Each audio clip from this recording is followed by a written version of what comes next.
So when our dogs go with their person, we match them near the end of the dog's training when they're about 3/4 of the way through.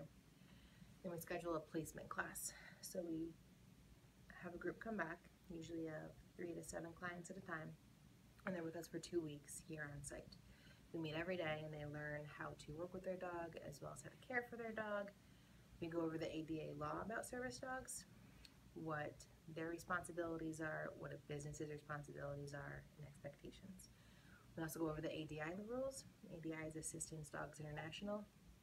ADI sets standards in the assistance dog world internationally, guidelines and criteria. So we are a member of ADI. They come in and inspect us every 5 years. They were here last year. It's a great experience. But we are proud to be a member of ADI. It means that we've met certain criteria. So we teach all of this to our clients. We think it's really important to coach them on being an ambassador for service dogs and for Freedom Service Dogs. When they're in public, they're representing the entire disabled community and their service dogs. Not everybody with a service dog wants to answer questions about their dog every time they go in public. So we do work on how to handle those interactions with people appropriately. And people want to talk to you about your dog and about their dog and about every dog they ever knew.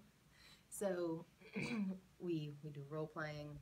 We practice going in public together, answering awkward questions, or how to not answer awkward questions. There's 2 things that are legally appropriate to ask somebody with a dog, and that's, is that a service dog? And what does that dog do for you? What tasks is the dog trained to do to mitigate your disability? Those are the 2 legal questions. Now, certainly not everybody asks only those 2 questions. People will ask, what's wrong with you? You look fine to me, why do you have a dog? Or dogs aren't allowed in here, you have to leave, etc. And some of those can be very stressful interactions. The ADA does provide a business brief that we encourage our clients to carry with them, which they can use and share with owners of businesses and management. If a client has a bad experience, we request that they leave the place, give us a call, and we're happy to share the education about service dog laws with a business. That happens sometimes, not too often though, which is great news. And different clients handle it differently and better or worse than others. Some people love talking about their dog and about the service dog law with anybody who will listen, so we'll share with everybody. But we do feel that coaching our clients on how to handle those interactions is really important, because going in public with a dog does bring attention to you. And it's something we try to prep our clients for from the very beginning. The dogs can help you, but they bring this added layer to your life as well.